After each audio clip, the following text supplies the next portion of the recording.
You went to Essendon in 1972 as captain and coach. What led to that? Being captain of Victoria in 71. Okay, so you're captain of Victoria. You're not even captain of Collingwood in 71. No. And you're captain of Victoria. But how does that take you to Essendon? Tommy Hafey let me speak to the players in Perth before the game, and Alan Hurd was there, and obviously knew that I was a pretty inspiring type of person. And he said to me that night after the game, he said, "Would you like to coach Essendon next year?" Wow. And I didn't give it a lot of thought, but I said, "Mate, when we get back home," I said, we'll think about it, you know. Now, Alan Hurd is Jimmy Hurd's grandfather. That's right. President of Essendon at the time. Yeah. Do you remember how much you were getting paid?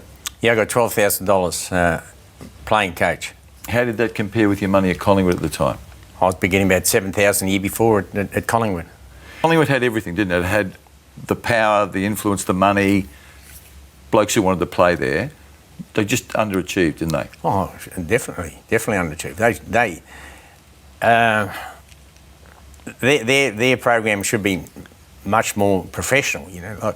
Like when I went to Essendon in 1972, like I trained the boys there for 3 hours a night at the showgrounds, and you know that was the difference. It should have been happening at Collingwood. I would have had that happening probably around about 67, 68. Did you discuss the fitness issue with Collingwood with Bobby Rose during his tenure as coach? Yes, after the 66 grand final, we sat down together with John Tolman and an American friend of mine, John Green. And you said we're not fit enough.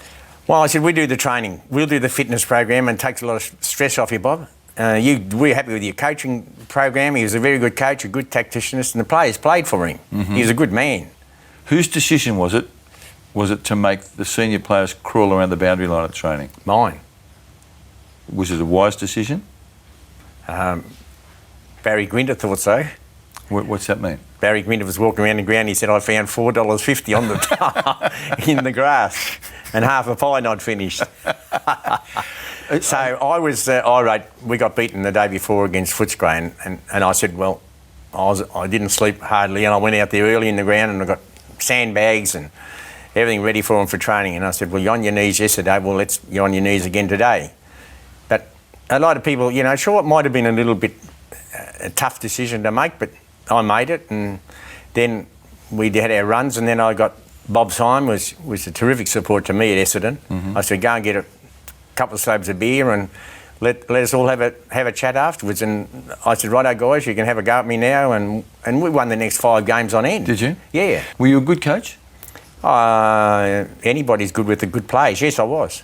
I was a good coach. I was, I made mistakes with some decisions, but overall with players, movement of players and stuff. But it's even coaches today, like if you haven't got the players, you just can't get them up.